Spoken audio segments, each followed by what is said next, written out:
The Schiller Hotel's executive corridor gleamed like liquid gold under dimmed amber lights at midnight. Kemi Adebayo's heels clicked frantically against marble floors as she rushed toward conference room 12, arms loaded with translation documents, threatening to spill at any moment. Late again, perfect. She rounded the corner at speed and collided chest first into what felt like a wall wrapped in expensive fabric and lethal masculinity. Papers exploded into the air like startled birds. Shit. Kemi looked up and up into the coldest, most devastatingly beautiful eyes she'd ever seen. Park Tae-hyun stood there in a tailored Tom Ford suit that probably cost more than her monthly rent. Expression carved from ice. But it wasn't his face that made her breath catch. It was the scene behind him. A woman in a skin-tight red dress pressed against the wall.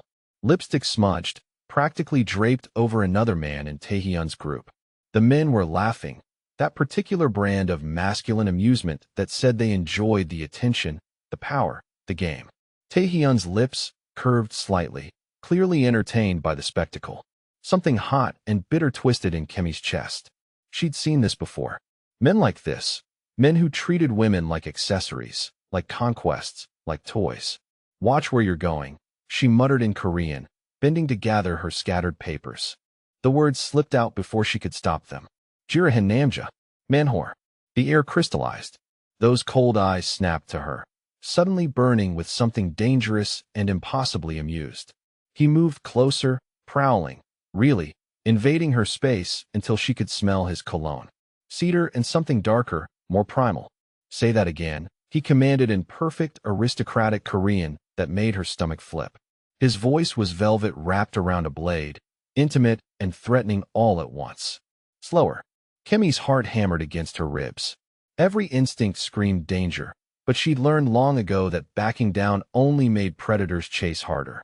She straightened, met his gaze without flinching. You heard me. For 3 impossibly long seconds, Tae-hyun just stared. Then something shifted in his expression, confusion flickering across those perfect features. His pulse visibly jumped at his throat. Heat flooded his chest. When her hand accidentally brushed his wrist, reaching for a fallen document. Electricity shot through him so violently, he actually stepped back. What the hell? For the first time in 7 years, his body reacted to a woman. He recovered quickly, sliding his mask back into place. Who are you? Nobody you need to remember, Kemi said coolly, gathering her papers and walking away without a backward glance. But Tae-hyun was already memorizing everything. Her jasmine and shea butter scent, those fearless dark eyes, the melodic lilt of her Korean accent, the way her voice made his dead heart skip a beat he'd forgotten it could manage. Behind him, Lee Sang-woo appeared. Boss, the meeting. Cancel it, Tae-hyun said quietly, still watching her disappear around the corner. I said cancel it. Before we continue, smash that subscribe button and drop a comment telling me where you're watching from. You won't believe what happens when these two can't stay away from each other, and when he discovers the truth that'll destroy them both. Kemi's hands still trembled slightly as she finished the interpretation assignment 40 minutes later. She couldn't stop thinking about those eyes, that voice, the way her skin had prickled when he'd stepped close. Get it together, Kemi. He's just another arrogant rich boy. But the lie tasted bitter, even in her own mind. The Uber ride back to her tiny Itaewon apartment gave her too much time to think, too much time to remember why she'd sworn off men exactly like Park Tae-hyun, if that was even his real name. 6 months ago, she'd fled Lagos with 2 suitcases, a broken heart, and a reputation in ruins. The memory still burned. Kemi Adebayo, former tech prodigy, creator of Recognize, a facial recognition software she designed with such hope, such purpose. It was meant to help hospitals find wandering Alzheimer's patients, to reunite lost children with parents, to save lives. Instead, it had destroyed hers. When Prometheus Tech bought her small company, she'd been naive enough to believe their promises about expanding humanitarian applications. She'd signed the papers, taken the money, celebrated with champagne. 3 months later, news broke. Her software had been weaponized, sold to criminal organizations across 3 continents, used to hunt people, stalk victims, kill targets. Her fiancé, Kola, had looked at her with disgust. You did this. You created a monster. I didn't know. You should have known. Her family in Lagos stopped returning calls. Her mother's last words. How could you bring this shame on us? Seoul had been a desperate escape.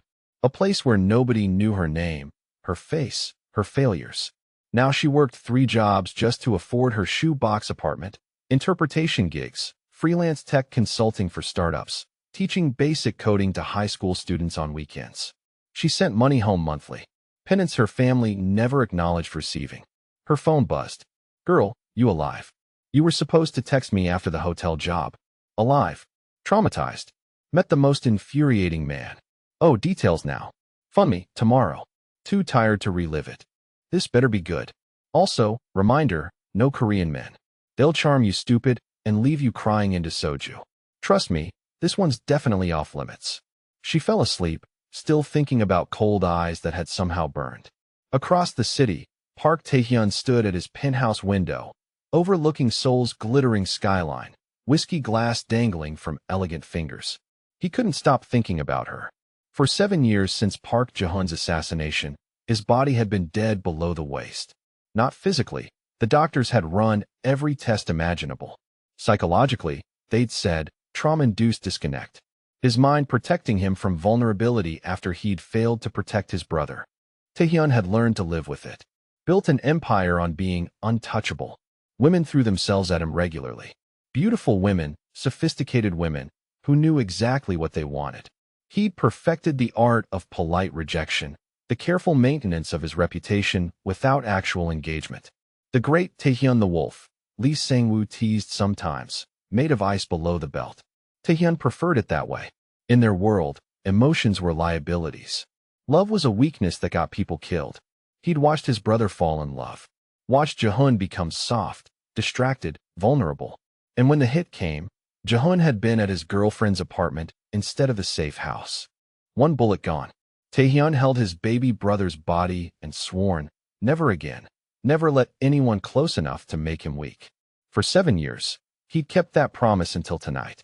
Until a fiery Nigerian woman had called him a man-whore in perfect Korean and somehow impossibly made his dead body roar back to life. His phone buzzed. Boss, you good? You haven't missed a meeting in 3 years. I'm fine. This about the woman. The interpreter. Taehyun didn't answer, which was answer enough. Whatever you're thinking, don't. You don't chase women. They chase you. That's the rule. Taehyun set his phone down, took a long drink of whiskey. Rules he was beginning to realize were about to become irrelevant. Across the room, his cousin Park Soyeon worked quietly at her laptop, monitoring his organization's digital security networks. She glanced up, noticed his distraction. Appa, everything all right? Fine, he said. But they both knew he was lying. 3 days later, Kimmy stood in the marble lobby of the Grand Intercontinental, checking her phone for the conference room assignment. Another interpretation gig, this time for a tech investment summit. The pay was excellent, which meant she could finally fix her laptop's dying battery. She smoothed down her navy blazer, tucked a loose braid behind her ear, and headed toward the escalators. The summit ballroom hummed with expensive energy. Men in tailored suits clustered around high-top tables, discussing valuations and market penetrations. Kimmy found her designated station near the stage, testing her headset and reviewing technical terminology. Across the room, Park Taehyun sat at a VIP table with 3 Japanese investors discussing cybersecurity infrastructure. He was mid-sentence when movement near the stage caught his eye. Navy blazer, dark skin, those distinctive braids. His words died in his throat. Taehyun see. One of the investors leaned forward, concerned. Are you all right? Taehyun's chest had tightened, his pulse hammered. Just from seeing her across a crowded room, his body was responding. Heat pooling low in his stomach, awareness prickling across his skin. This had never happened, not once in 7 years. He needed to understand why. Needed to understand her. Fine, he managed, tearing his gaze away. Continue. But he couldn't focus. Every cell in his body tracked her movements, the way she adjusted her headset, the professional confidence in her posture, the moment she laughed at something a colleague said. The summit dragged on for 90 minutes. Taehyun contributed nothing useful. When the final speaker concluded, he was on his feet immediately, cutting through the crowd toward the elevators where he'd seen Kimmy heading. She stood waiting, scrolling through her phone, completely unaware of him approaching. Miss Adebayo. She turned. Recognition flickered across her face, followed by something that looked suspiciously like irritation. She rolled her eyes. Manwh, we meet again. His lips twitched despite himself, almost a smile. My name is Taehyun. I prefer my version. The elevator dinged. She stepped forward. He moved with her. Have dinner with me. She didn't even hesitate. No. Why not? Because men who look like you and command rooms like you are nothing but trouble.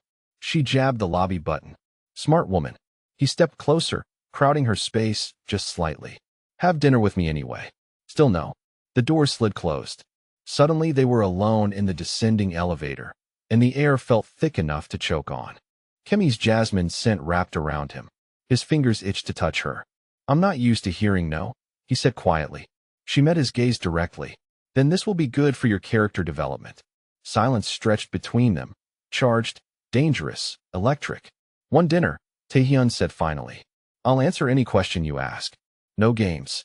And if at the end you want to leave, I'll never bother you again. Kemi studied him, really looked beneath the cold exterior.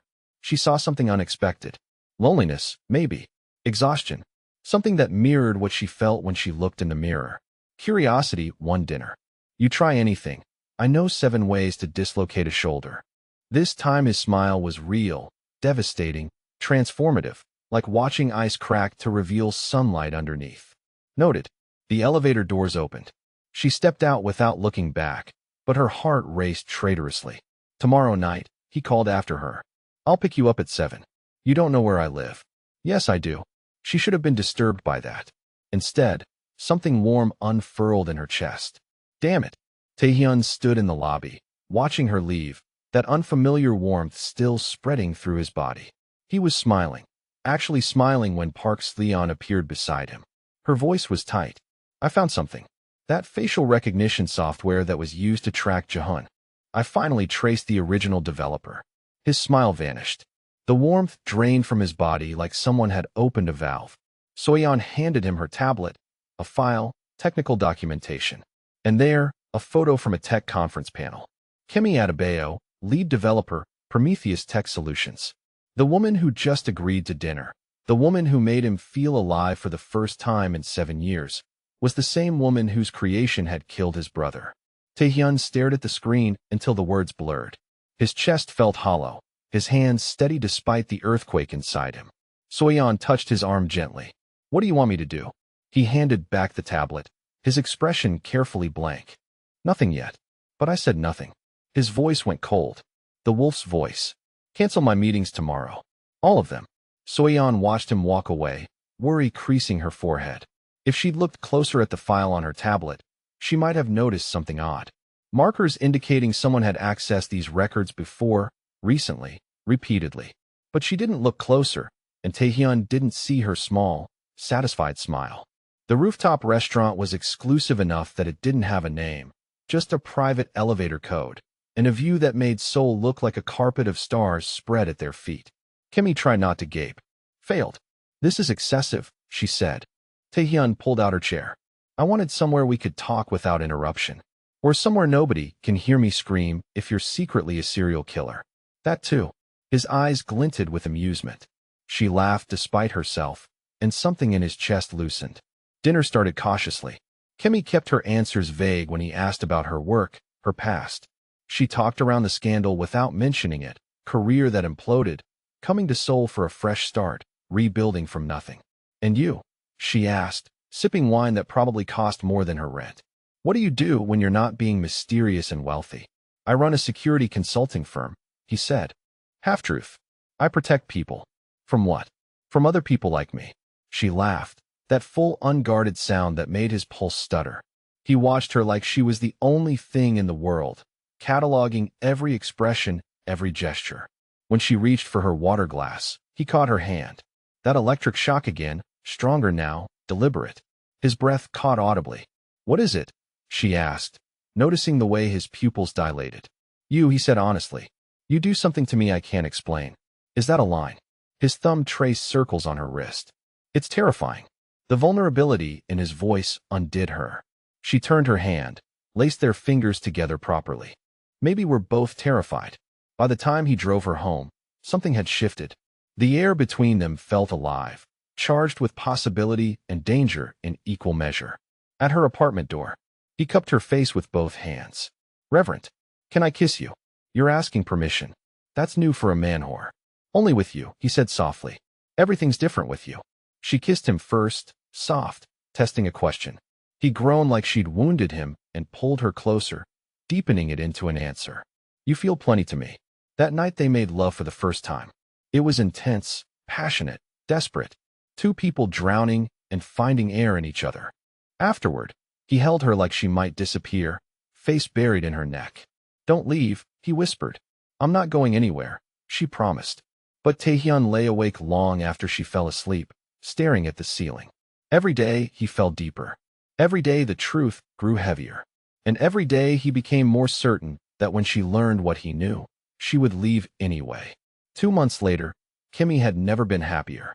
She'd integrated into Taehyun's life in ways that felt both natural and miraculous. Lee Sang-woo adored her. Finally, someone who doesn't worship Taehyun. "You're good for him, Kimmy," and took every opportunity to share embarrassing stories from Taehyun's youth. Park Seo-yeon was warm but watchful, always present during their dinners at the penthouse, always asking thoughtful questions about Kimmy's tech background. Kimmy appreciated the interest, mistaking surveillance for genuine curiosity. This particular Thursday afternoon, Kimmy had come to Taehyun's penthouse to wait while he attended an emergency meeting downtown. He'd kissed her goodbye, told her to make herself at home, treat his space like hers. She'd settled on his couch with her laptop, planning to respond to some consulting emails. But her laptop's battery died again, and Taehyun had told her a dozen times to use his computer whenever she needed. His MacBook sat open on the desk, password already entered. She pulled up her email, fingers flying across the keyboard, almost done when a notification popped up in the corner. A file alert from Park Seo-yeon. Updated Adebayo background, check facial recognition software timeline. Kimmy's fingers froze on the keyboard. Background check. Her blood turned to ice. She shouldn't click it. She knew she shouldn't. She clicked it. The file opened like a wound. Her photo, the one from the Prometheus Tech website. She'd begged them to take down her complete bio, her educational history, employment records, and then the technical documentation, detailed analysis of recognized architecture, its sale to criminal organizations, its weaponization. Page after page of criminal applications, her vision blurred. She scrolled numb. Then she saw it highlighted in yellow marked priority. Software confirmed used in assassination of Park Jae-hoon 2018. Facial recognition data cross-referenced with CCTV footage. Target tracked for 72 hours before hit. Software origin Prometheus Tech Solutions. The room tilted. No. But there was more. File timestamps. The original background check had been run 3 months ago, updated weekly since then. Before their first date, before their first kiss, before she'd fallen completely, irrevocably in love with him. He knew. He's known the whole time.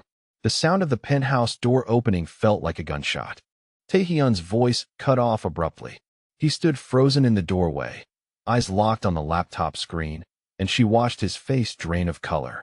He knew exactly what she'd found. How long? Her voice sounded strange to her own ears, distant, broken. How long have you known? He closed his eyes like he was in pain. Since the day we met. The confirmation was a knife between her ribs. You knew. She stood, backing away from him instinctively. You knew who I was, what I'd created, what it did to your brother, and you pursued me anyway. It's not like that. Then what is it like, Taehyun? Her voice cracked. Tears burned down her face. Was this revenge? Make me fall in love with you so you could destroy me. Make me trust you, open up to you, give you everything. He stepped forward, hands raised. Kimmy, please. Don't touch me. She flinched back violently. That flinch broke something in him. She saw it happen, watched his face crumble before he caught himself. Please, he said hoarsely. Just listen. At first, I wanted answers. I needed to understand who created the thing that killed Jae-hoon. But then I got to know you, the real you, and I fell. You lied. The words ripped out of her. Every day, every kiss, every time you held me, and I thought I was safe. You were safe. You were safe with me.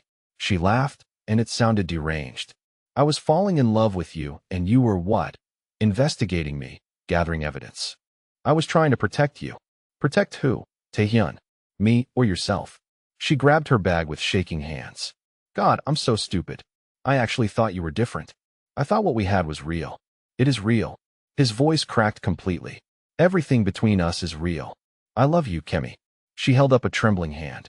Don't you dare say that now. It's the truth. Your truth is poison. She shouldered her bag, moving toward the door. I created something that killed your brother. Even if I didn't know, even if I didn't mean to, I still did it. And you made me love you knowing that. How am I supposed to live with either of those things? Kemi, wait. He moved to block her path. I can't. Sobs choked her words. I can't look at you. I can't breathe around you. Everything we had, everything I thought we had, it's all built on lies. She pushed past him, running for the elevator. This time he didn't follow. He just stood there in his empty penthouse, destroyed, listening to the elevator doors close on the only woman who'd ever made him feel alive. 2 weeks later, Kemi barely recognized herself in the mirror. Funmi's spare bedroom had become her prison. She couldn't go back to her apartment. Too many memories. Couldn't sleep without dreaming of Taehyun's hands on her skin, his voice whispering promises that had all been lies. You need to eat something, Funmi said gently, setting down a plate of jollof rice. Babe, you're wasting away. I'm not hungry. You haven't been hungry in 14 days. Funmi sat on the bed, rubbing Kemi's back. Talk to me, please. What's there to say? Kemi's voice was hollow. I fell in love with a man who was using me. I created something that killed his brother. There's no coming back from that. Maybe he really does love you. It doesn't matter, Funmi. Kemi turned, eyes red-rimmed. Don't you understand? Even if every word he said was true, even if he loves me, I killed his brother. How do we come back from that? Funmi had no answer. Kemi couldn't code anymore. Couldn't look at her laptop without seeing that file, that highlighted section. Software confirmed used in assassination of Park Jae-hyun. She destroyed everything she touched. Across the city, Park Tae-hyun was destroying himself in a different way. He hadn't left his penthouse in 2 weeks. Hadn't shaved. Could barely remember the last time he'd eaten anything that wasn't liquid courage poured from a bottle. Hyung, please. Lee Sang-woo stood in the doorway, concern etched into every line of his face. You need to talk to her. Explain properly. I tried. Tae-hyun's roar made Lee Sang-woo flinch. The whiskey glass in his hand trembled. She won't take my calls, won't answer texts. Funmi threatened to call the police if I show up at her apartment again. Then try harder. She's right. Taehyun's voice went dead. I should have told her from the beginning. I was a coward. I thought if I just had more time, if she fell in love with me first, maybe the truth wouldn't matter. Maybe she'd forgive me. He laughed bitterly. I was wrong. You love her more than breathing, which is why she's better off without me. That's bullshit. She looks at me like I'm a monster. Lee Sang-woo, Taehyun's voice cracked, like everything we had was a lie. And maybe it was. Maybe I poisoned it from the start. Lee Sang-woo had never seen his Hyung like this. Not even after Park Jae-hyun's death. The penthouse door opened.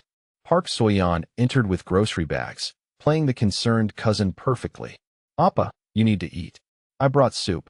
I'm not hungry. You're destroying yourself. She set down the bags, touched his shoulder.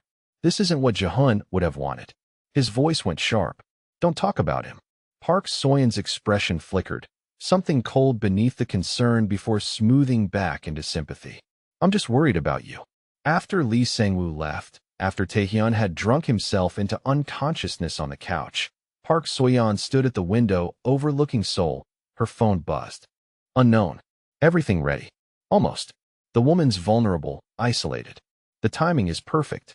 And your cousin. She glanced at Taehyun's sleeping form, disgust curling her lip. Broken. Useless. He won't be a problem. We move tomorrow night. Soyeon deleted the messages, her reflection in the window showing a smile that never reached her eyes. 7 years ago, she'd sold Kemi's software to the highest bidder. When Park Jae-hyun had discovered her embezzlement, discovered she'd been bleeding Taehyun's companies dry for years, she'd used that same software to arrange his assassination, made it look like a rival gang. Perfect, clean. Except Taehyun had never stopped investigating. And now he'd found the original developer, the one person who could rebuild the software, whose genius Soyeon's buyers desperately wanted. With Taehyun emotionally compromised and Kemi isolated, heartbroken, vulnerable, now was the perfect time to eliminate them both and take everything. She'd built this empire in the shadows. She deserved to rule it in the light. The next evening, Kemi left Funmi's apartment to walk to the convenience store. Just needed air. Needed to feel something other than this crushing numbness. She didn't notice the black van idling across the street. Didn't see the men until they were on her. Hands grabbed her arms. She screamed, fought. Those self-defense classes finally useful, but there were too many. Funmi's voice from the apartment doorway. A cloth pressed over Kemi's mouth. Chemical sweet, her vision blurred. The last thing she heard was Funmi screaming, phone already at her ear. Then darkness swallowed everything. Funmi's hands shook as she dialed. Not the police. They'd be too slow. She called the one person who could actually help. Lee Sangwoo, it's Funmi. Something's happened. Kemi's been taken. She'd barely finished the sentence before he cut her off. I'm calling Taehyun. Stay inside. Lock the doors. We're coming. Lee Sangwoo's call yanked Taehyun from his stupor like ice water. Every protective instinct roared to life. The fog of alcohol burned away. He was on his feet, already moving. Don't know. Funmi said it was professional. A van, multiple men. Where? Outside Funmi's building. Taehyun's mind raced, cutting through grief and guilt to the cold calculation that had kept him alive in this world. Someone had taken Kemi. Someone who knew about the software, about Jaehoon, about everything. This is connected to Jaehoon, he said flatly. Get everyone. Full mobilization. I want every contact, every source, every favor called in now. Now, Lee Sangwoo. The line went dead. Taehyun stood in his penthouse, and for the first time in 2 weeks, he wasn't broken. He was the wolf, and someone had just taken his mate. Nothing else mattered. Not pride, not the past, not even whether Kemi would ever forgive him. Only getting her back alive. He'd burn Seoul to the ground if he had to. Within 30 minutes, Taehyun had mobilized every resource at his disposal. His penthouse transformed into a war room. Lee Sangwoo worked 3 phones simultaneously, calling in favors from contacts across Seoul, street-level informants, corrupt cops on the payroll, hackers who owed Taehyun their lives. Hyung, I've got something. Lee Sangwoo pulled up traffic cam footage on his tablet. Black van, no plates, traced it to an abandoned warehouse in Giro district. Taehyun was already moving, strapping on a shoulder holster. His hands were steady, mind crystalline clear. The grief and alcohol haze had burned away, leaving only the wolf. How many men? At least 6 outside, unknown inside. Get 15 of our best, full tactical. We go in 5 minutes. They were loading into SUVs when Park Soyeon's car screeched into the underground garage. Appa, wait. She ran toward them, tablet clutched to her chest. I have information. Taehyun turned, eyes flat and dangerous. What information? I've been tracking the buyers of the facial recognition software, tracing the money trails. She pulled up files, hands shaking convincingly. I know who took Kemi, and it's not in Giro. Explain quickly. The warehouse is a decoy. They wanted you to find that location. She swiped through surveillance photos. The real operation is here. A high-rise in Gangnam, corporate front. They're moving her there now. Taehyun studied the images. Something felt wrong. The timing was too convenient. Park Soyeon appearing just as they were about to move. But Kemi's life hung in the balance. He couldn't afford to ignore any lead. Split the teams. Half to Giro, half to Gangnam. Lee Sangwoo, you take Giro. I'll handle Gangnam. Sir, go. The Gangnam building rose like a black monolith against Seoul's skyline. Taehyun's team moved through the parking garage, weapons drawn, silent as ghosts. The building directory listed a dozen companies, all fronts. They took the service elevator to the 20th floor. The hallway was too quiet. Emergency lighting cast everything in blood red. Taehyun's instincts screamed trap, but he pushed forward. At the end of the corridor, behind reinforced glass, he could see movement. Kemi. She was tied to a chair, head hanging forward, unconscious but breathing. Relief flooded through him so powerfully his knees nearly buckled. She was alive. He could fix everything else as long as she was alive. His team prepared to breach when Park Soyeon's voice came from behind them. I wouldn't do that if I were you. They spun. She stood in the hallway, no longer playing the worried cousin. Her expression was cold, calculating. In her hand, a detonator. Surprised Appa. The building's wired. One push and your precious Kemi becomes a memory. Along with half this block. Taehyun's world tilted. Did you really think Jaehoon was killed by rival gangs? She laughed, the sound like breaking glass. Your baby brother was getting too close to my operation. Too many questions about missing funds, about software sales. So I eliminated the problem. His voice was deadly quiet. You killed my brother. I used her software to track him. Sold it to the highest bidder afterward. The Yakuza paid very well for that technology. They're paying even better for the developer. Through the glass, Kemi stirred, lifting her head groggily. When she saw Taehyun, her eyes filled with despair. Even now, even knowing what she thought he'd done, she looked at him like he was her salvation. Let her go. She has nothing to do with this. She has everything to do with this. Park Soyeon stepped closer. She's the key to rebuilding what was lost. My buyers want her skills, her knowledge. They'll pay billions for exclusive access to her abilities. And me. You. She smiled, cold and serpentine. You were always weak, Appa. Even as children. Always protecting things instead of taking what you deserved. Jahun was weak too. Love made him careless. But me. I've been building this empire piece by piece. Selling information, weapons, technology. Using your reputation as cover. The great Park, Taehyun the wolf. If only they knew the wolf was a sheep. His finger tightened on his weapon's trigger. One shot. He could end this. But the detonator in her hand stayed his movement. You're going to walk away, Appa. Leave the building. Forget about her.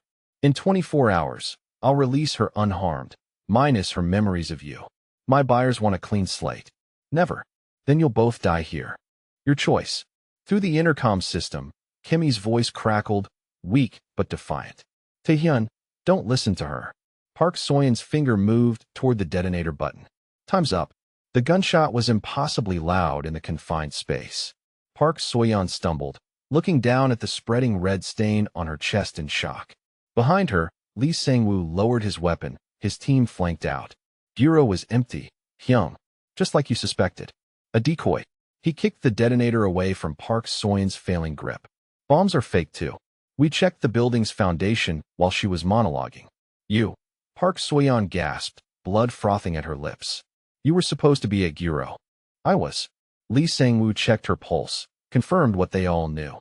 But I know my Hyung. He doesn't trust convenient answers. Especially not from family who's been acting strange for months. As Park Soyeon's body went still, Taehyun was already moving toward the glass barrier. Lee Sang-woo produced shaped charges, precision explosives that would breach the wall without harming anyone inside. The barrier shattered like ice. Taehyun was through before the dust settled, cutting Kemi's bonds with hands that shook despite his training. Are you hurt? Can you move? She nodded, then collapsed against him as soon as she tried to stand. He caught her, lifted her effortlessly, carried her away from that place of nightmares. In the ambulance, as paramedics checked her vitals, she finally spoke. I'm sorry. He took her hand, squeezed gently. You have nothing to apologize for. I created the thing that killed your brother. No. He met her eyes, his own bright with unshed tears. You created something beautiful that was perverted by evil people. My cousin killed my brother. She stole your work, weaponized it, used it to destroy everything good in both our lives. Kemi's tears came then, weeks of grief and guilt finally finding release. I should have told you the truth from the beginning, he continued. About who I was, about what I suspected, about why I needed to know you. I was a coward. You were protecting yourself. I was protecting my heart. And in doing so, I nearly lost the only thing that matters. Later, much later, after statements given to police, after explanations that would probably never fully satisfy anyone, they sat on the balcony of his penthouse. Seoul sprawled below them, a city of infinite lights and second chances. What now, she asked. Now we rebuild. Both of us. He pulled her closer, marveled that she let him. I want to dismantle everything Park Soyeon built. Clean house completely. Use our resources for something good. Our resources. If you'll have me. If you'll help me. I can't do this alone, Kemi. I don't want to. She was quiet for a long moment. Her fingers traced the scars on his knuckles, old marks from a life he was ready to leave behind. I want to write code again. But different this time. Better this time. Things that help people, that save lives. We'll do it together. She leaned into him, feeling peace for the first time in months. The weight of their shared trauma would never fully disappear. But together, maybe they could carry it. Maybe they could transform it into something beautiful. 3 months later, Taehyun stood in the back of Seoul Tech Conference, watching Kimmy deliver a keynote on ethical AI development. Her algorithm had launched 3 weeks ago. 5 companies had already signed contracts. The tech press was calling it revolutionary. The future of data processing isn't about speed, Kimmy told the crowd. It's about intelligence, about systems that learn and adapt responsibly. That's what we've built. That's what we're offering. The applause was thunderous. After her presentation, journalists swarmed, questions about the technology, about funding, about her relationship with Taehyun. She answered everything honestly. Yes, they were together. Yes, he was an investor. No, the investment hadn't been influenced by their relationship. Yes, she'd earned everything through her own brilliance. Some people would never believe her, but most just wanted to talk about the algorithm. That night, in Taehyun's penthouse that had slowly become their penthouse, Kimmy curled against him on the couch. I got 3 more investment offers today, she said. All legitimate, all based purely on the technology. Of course you did. You're revolutionizing the industry. His fingers traced patterns on her shoulder. I told you that you were brilliant. You invested when no one else would. I invested because I'm smart enough to recognize genius when I see it. He tilted her face up. And because I love you. Those are 2 separate, equally true facts. Kimmy kissed him. I love you too. Even though you're overprotective and intense, and threatened a loan shark for me. Especially because I did that. She smiled against his mouth. Okay, definitely because of that. An email notification chimed on her phone. MIT. They wanted her to speak at their computer science graduation, to tell her story, to inspire the next generation of women in tech. They want me to speak at MIT, she whispered. Of course they do. You're Kimmy Adebayo, CEO, innovator, the woman who revolutionized data processing and didn't let anyone stop her. Taehyun pulled her closer. You're everything I always knew you were. The world is just catching up. Kimmy thought about the journey that had brought them here. The scandal that had driven her from Lagos. The shame that had followed her to Seoul. The software that had been used as a weapon. The love that had been built on secrets. But she also thought about the code she was writing now. Clean, purposeful, designed to heal instead of harm. The company they were building together. The trust they'd rebuilt stronger than before. But Taehyun was there every deposition, every hearing, every late night when she wanted to give up. He sat in the back of courtrooms, arms still in a sling, watching her reclaim her narrative. His organization pivoted. No more gray area operations. They became legitimate cybersecurity consultants, using their underground connections to hunt criminals instead of being them. Lee Sang-woo ran daily operations. Taehyun focused on strategy and redemption. It wasn't easy. Some of his people left. Some challenged his authority. But Taehyun the Wolf had found something stronger than fear. Purpose.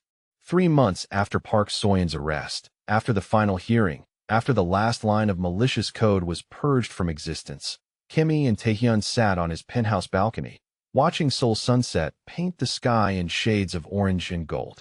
She leaned against him, his good arm wrapped around her shoulders. We made it, she said softly. We did. He kissed her temple. What now? She turned to look at him. This man who'd taken a bullet for her, who'd dismantled his empire to build something better, who'd given her back the pieces of herself she thought she'd lost forever. Now, she smiled, now we live. He kissed her as the sun set on their old lives and rose on something infinitely better. The tech conference center in Geneva buzzed with energy. Kimmy stood backstage, smoothing down her blazer, reviewing her keynote speech notes one final time. Nervous. Taehyun appeared beside her, looking unfairly handsome in a tailored suit. Terrified. You'll be brilliant. You always are, says the man who still can't cook jollof rice to save his life. He grinned. I have other skills. Debatable. You didn't say that last night. She swatted his arm, laughing. The stage manager appeared. Miss Adebayo, you're on in 2. Kimmy took a deep breath. Taehyun caught her hand, squeezed. Go change the world, he said. She walked onto that stage where hundreds of developers, ethicists, and tech leaders waited to hear her speak about responsible AI development, about accountability, about redemption. She told her story, the whole truth. The scandal, the weaponization, the lives lost, the guilt that still woke her some nights. And then she told them about fighting back, about dismantling what she'd built, about choosing to be defined not by her worst mistake, but by what she did after. The standing ovation lasted 3 minutes. Backstage afterward, Taehyun pulled her into his arms. "Proud of you," he murmured against her hair. "Proud of us," she corrected, because they'd both been broken and they'd both chosen to heal together. 6 months later, Kemi stood in the lobby of Seoul's convention center, staring at the massive banner advertising her keynote speech. When Code Kills, A Developer's Reckoning. Her book, raw, unflinching, redemptive, had become an international bestseller. Tech ethics courses assigned it, developers quoted it, and somehow, impossibly, she'd transformed her greatest shame into her most powerful tool for change. From scandal to TED Talks, FunMe teased over video call from Lagos. "Look at you. I had help." Kemi smiled, glancing at Taehyun across the room, deep in conversation with conference organizers. He'd transformed too, stepped completely away from the Mafia world, leaving Lee Sang-woo to run legitimate security operations while Taehyun built something entirely new. Ethical tech businesses that hired reformed hackers, funded coding education in underserved communities, gave second chances to people society had written off. He'd found purpose beyond power. They'd moved into a renovated hanok in Bukshan, traditional Korean architecture with modern luxury inside. Kemi attempted gardening in their courtyard. Every plant died spectacularly. Taehyun found it adorable. That evening after the conference, Taehyun insisted on cooking dinner. Kemi walked into their kitchen and stopped. Candlelight, music, and the unmistakable smell of burned rice. "Oh no," she laughed. "You tried making jollof again." "I watched 3 YouTube tutorials this time." She inspected the pot. "Stick to your day job, Manwh." "About that nickname." Taehyun turned, and suddenly he was kneeling, pulling a velvet box from his pocket. Her breath stopped. "I want it to be outdated and accurate." His voice was steady, but his hands trembled slightly. "I want to be a one-woman man. Your man forever." In Korean, she interrupted, tears already streaming. "Ask me in Korean." His smile was sunlight breaking through clouds. "Will you marry me?" She answered through sobs. "Yes, 1,000 times." He slid the ring onto her finger, simple, elegant, perfect, and stood, crushing her against him as she laughed and cried simultaneously. They kissed in their kitchen as Seoul's sunset painted everything gold through the windows. Two people who'd found each other in darkness, who'd survived betrayal and pain and impossible odds, who'd chosen forgiveness, chosen healing, chosen love. "Say it again," he whispered against her lips. "Say what?" "That you love me." Slowly, she murmured, "I love you." And he spent the rest of the night showing her with words, with touch, with promises kept exactly what forever looked like. The end. If this story touched your heart, smash that like button and hit subscribe for more emotional journeys. Now, tell me, have you ever had to forgive someone who hurt you but truly loved you? Drop your story in the comments. Sometimes the hardest love is the most worth fighting for. See you in the next. 3 months after their engagement, Kemi stood in the bathroom of their Bukshan hanok, staring at the pregnancy test in her trembling hands. 2 pink lines. Clear, unmistakable, life-changing. Her phone buzzed with a text from Taehyun. "Emergency meeting with the Seoul police. Home late tonight. Love you." She set the test on the marble counter, her reflection staring back from the mirror. A woman transformed. No longer the broken exile who'd fled Lagos in shame. No longer the isolated interpreter working 3 jobs to survive. She was Kemi Adebayo Park, CEO of Ethical AI Solutions, keynote speaker, published author. A woman who'd rebuilt herself from ashes. And now, possibly, a mother. The sound of the front door opening made her heart jump. Taehyun was home earlier than expected. "Kemi," he called from the living room. His voice carried an edge she hadn't heard in months. She slipped the test into her jacket pocket and found him pacing by their floor-to-ceiling windows, Seoul's cityscape glittering behind him like scattered diamonds. "What happened at the police station?" she asked, reading the tension in his shoulders. He turned, and she saw the wolf in his eyes again. The predator that had been dormant since Park Soyun's death. They found another body. Same signature as the killings from 7 years ago. Her blood chilled. "That's impossible. Soyun is dead." "I know, but someone is using her methods." Her contacts. They're targeting people connected to the facial recognition software. 3 victims in the past month. All former Prometheus Tech employees. Kemi sank into their leather chair, her mind racing. Who else knew about the software's criminal applications? That's what we need to find out.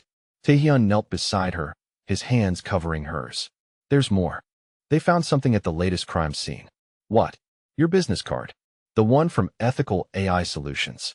The room seemed to tilt. Someone was using her new company as a calling card for murder. All their work to build something clean, something good, was being perverted again. We need to leave Seoul, she said quietly. No.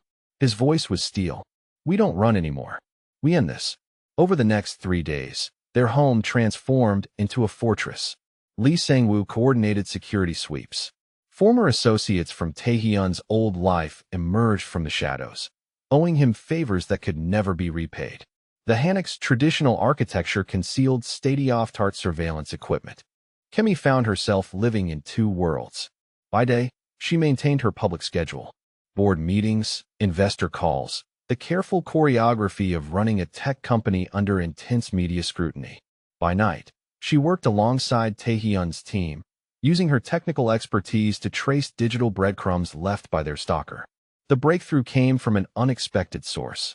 Dr. James Morrison, her former supervisor at Prometheus Tech, called her personal line at midnight. Kemi, his voice shook with fear. Someone broke into my home tonight. They didn't take anything, but they left something. A photo of you and your husband, with your faces circled in red. Where are you now? Safe house. FBI protection.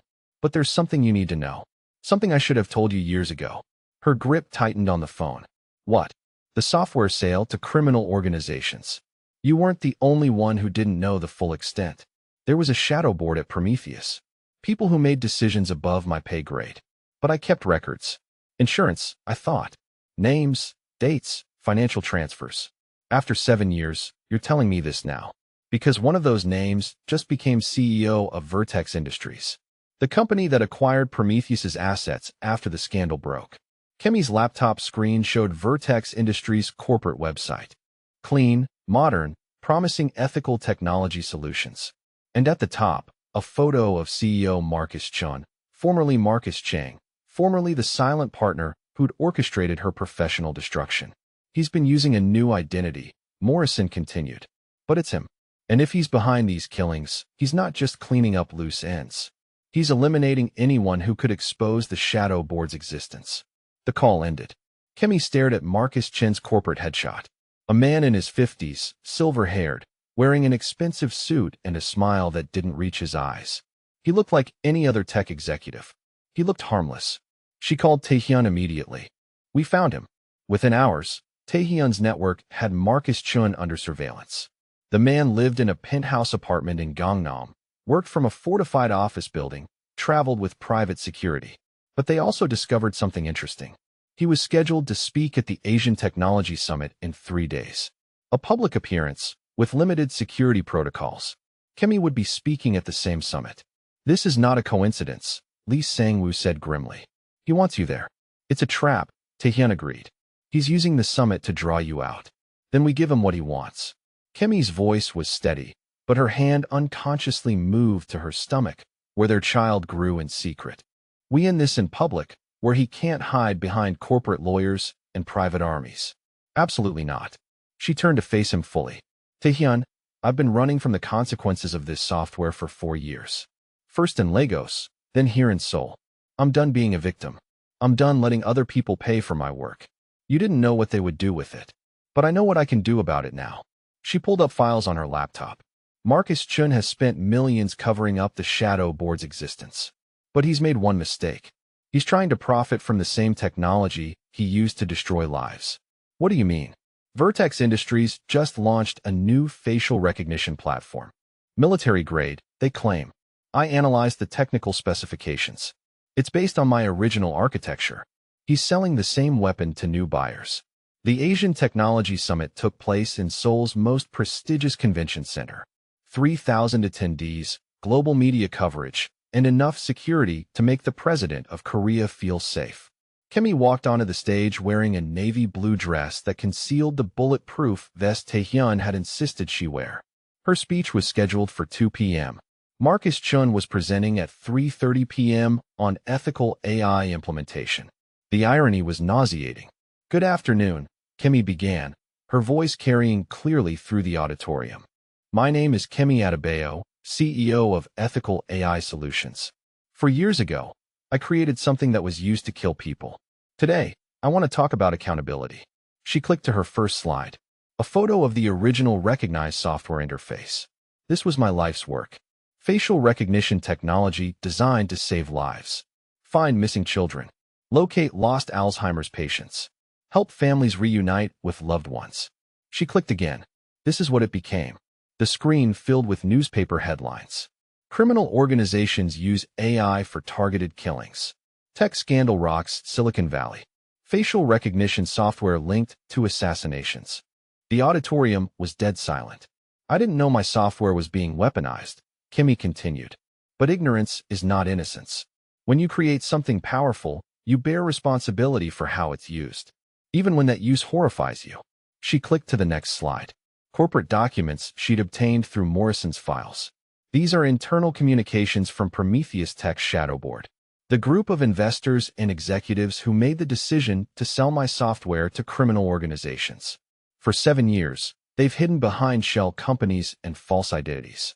They've let individual developers like me take the blame while they profited from our work. Another click. Marcus Chin's photograph filled the screen.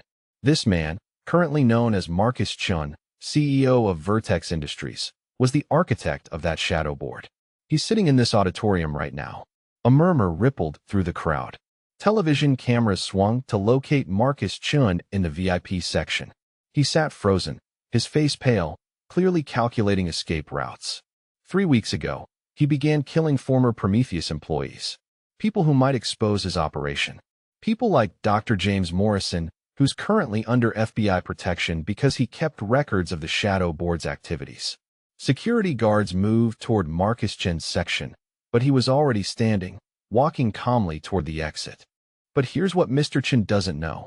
Kemi continued, her voice growing stronger. His new company, Vertex Industries, has just launched a facial recognition platform that violates international law. It's designed for mass surveillance and targeted harassment.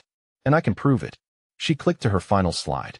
Technical documentation that would make Marcus Chin's new software illegal in 43 countries. I've provided this evidence to law enforcement agencies in Seoul, Washington, D.C., London, and Brussels. As of this morning, Vertex Industries is under investigation for crimes against humanity. The auditorium erupted. Journalists shouted questions. Security surrounded the stage. And somewhere in the chaos, Marcus Chin disappeared. But it didn't matter. His face had been broadcast live to millions of viewers. His crimes were public record. There was nowhere left to hide. Backstage, Taehyun pulled Kemi into his arms. You magnificent, terrifying woman. Is it over? The public part is over. Lee Sang-woo appeared beside them, tablet in hand. Seoul police have issued an arrest warrant. Interpol is coordinating with international law enforcement. Marcus Chin's assets are frozen, and his associates being rounded up as we speak. Your Dr. Morrison provided very detailed records. Kemi finally allowed herself to breathe. Then she remembered the secret she'd been carrying for days. Taehyun, there's something else. She pulled the pregnancy test from her purse, the same one she'd been carrying since that morning 3 months ago. His eyes widened as understanding dawned. Are you? We are. He lifted her off the ground, spinning her around despite the crowd of journalists and security personnel watching their every move. When he set her down, his eyes were bright with tears. How long have you known? Since the day you came home from the police station. You've been doing all this. She gestured at the stage, the media circus, the international incident she'd just orchestrated while pregnant. Our child is going to inherit a world where their mother's software can't be used as a weapon. That was worth the risk. 6 months later, Kemi stood in the nursery of their renovated Hanok, assembling a crib with instructions that made no sense in Korean or English. Her belly had rounded significantly, making reaching the floor screws nearly impossible. You're doing it wrong, Taehyun observed from the doorway. Then help me instead of critiquing my technique. He knelt beside her, taking over the assembly with practiced efficiency. The room around them glowed with afternoon sunlight streaming through traditional paper screens. They'd chosen soft yellows and greens for the walls, waiting to learn their baby's gender. Marcus Chin's trial had been a global sensation. 47 counts of conspiracy, murder, fraud, and crimes against humanity. The Shadow Board's other members faced similar charges in their respective countries. Vertex Industries had been dissolved, its assets distributed to victims' families. Dr. Morrison had testified via video link from witness protection. His records had been meticulous, documenting every transaction, every decision, every life destroyed by the Shadow Board's greed. Kemi's own testimony had lasted 3 days. She detailed her original software design, explained how it had been perverted, and outlined the technical evidence that proved Vertex's violations of international law. The prosecutors had painted her as a whistleblower hero. The defense had tried to frame her as a complicit developer seeking redemption. The jury had deliberated for 6 hours. Guilty on all counts. Your mother called while you were at physical therapy, Taehyun said, tightening the crib's side rail. She wants to fly to Seoul for the birth. Kemi's relationship with her family had slowly healed over the past year. Her mother's phone calls had grown longer, warmer. Her father had started asking about her business. Kola had visited twice, marveling at Seoul's technology and his sister's transformation from scandal-plagued exile to international tech advocate. I'd like that, Kemi admitted. It would be good for her to see how we live now. Happy, safe, loved, he added, pressing a kiss to her temple. The crib assembly finished, they stood admiring their work. It looked sturdy enough to contain a very active baby for at least 6 months. Have you thought more about names? Taehyun asked. If it's a girl, I want to call her Jihyun. Jehun's name combined with something new. A way to honor your brother while giving her own identity. And if it's a boy, Emmanuel Jehun Park. Emmanuel was my grandfather's name. Taehyun pulled her against him, their child moving between them like a promise of the future they'd fought so hard to secure. I love you, Kemi Adebayo Park. I love you too, Park Taehyun.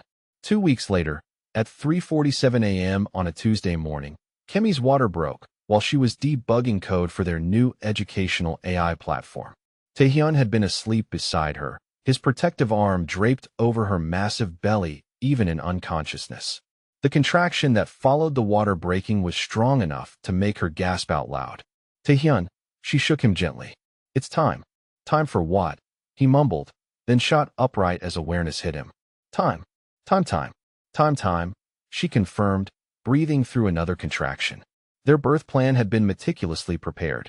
Private room at Seoul's most exclusive maternity hospital. Dr. Kim Soo-young, the city's top obstetrician. Natural birth if possible, but ready for any complications. The drive to the hospital took 12 minutes through empty, early morning streets. Taehyun held Kemi's hand while their driver navigated traffic lights and speed limits with professional efficiency. At the hospital, everything moved with choreographed precision. Kemi was admitted, examined, and settled into their private suite within 30 minutes. The contractions were still irregular, but growing stronger. This could take a while, Dr. Kim warned them. First babies often take their time. She was wrong. Park Emmanuel Jehun entered the world at 6:23 a.m., weighing 7 pounds and 2 ounces, with his father's dark eyes and his mother's stubborn chin. He announced his arrival with healthy lungs and tiny fists that immediately grabbed onto anything within reach. Kemi held her son for the first time as Seoul's sunrise painted their hospital room in shades of gold and pink. Taehyun sat beside them, one finger caught in Emmanuel's impossibly small grip. He's perfect, Taehyun whispered, his voice thick with emotion. He's ours, Kemi replied, marveling at the tiny person she'd carried for 9 months. Emmanuel Park. Our little prince. Over the next 3 days, their room filled with flowers, gifts, and visitors. Lee Sang-woo brought a traditional Korean blessing ceremony. Funmi flew in from Lagos with enough baby clothes to outfit triplets. Dr. Morrison sent a care package from his witness protection program, including a note that simply read, "Thank you for finishing what we started." Kemi's mother arrived on Thursday, carrying her grandson's first birthday present despite his being only 4 days old. A traditional Nigerian naming ceremony robe, embroidered with symbols of protection and wisdom. He has your eyes, her mother said, studying Emmanuel's face with the intensity of a woman meeting her grandson for the first time. But his spirit feels like peace. That evening, as visiting hours ended and the hospital grew quiet, Kemi nursed Emmanuel while Taehyun worked on his laptop. The scene was domestic, ordinary, perfect in its simplicity. I was thinking about the foundation, Kimmy said quietly. The scholarship fund. More than that. Something bigger. The Park Adebayo Foundation for Ethical Technology. Full-time staff, international reach, real resources to monitor and prevent technology abuse. He looked up from his screen. How big are we talking? $50 million to start. Growing to $100 million within 5 years. That's a significant commitment. This can't happen again, Taehyun. She adjusted Emmanuel's position, watched his tiny hands move and sleep. Another shadow board can't be allowed to weaponize someone else's work. Another young developer can't wake up to find their creation being used to kill people. We'll build it together. She smiled. Everything together. 1 year later, the Park Adebayo Foundation hosted its first annual conference on ethical AI development. The venue was Seoul's newest convention center, designed with sustainable architecture and accessible technology. 500 developers, ethicists, lawyers, and activists gathered to discuss the intersection of innovation and responsibility. Kimmy delivered the opening keynote while Emmanuel napped in a carrier against Taehyun's chest. She spoke about second chances, about transforming shame into purpose, about the responsibility that came with creating powerful technology. When you build something that can change the world, she told the audience, you must also build safeguards to ensure it changes the world for the better. The Foundation's first initiatives were already underway. Scholarship programs for ethical AI research.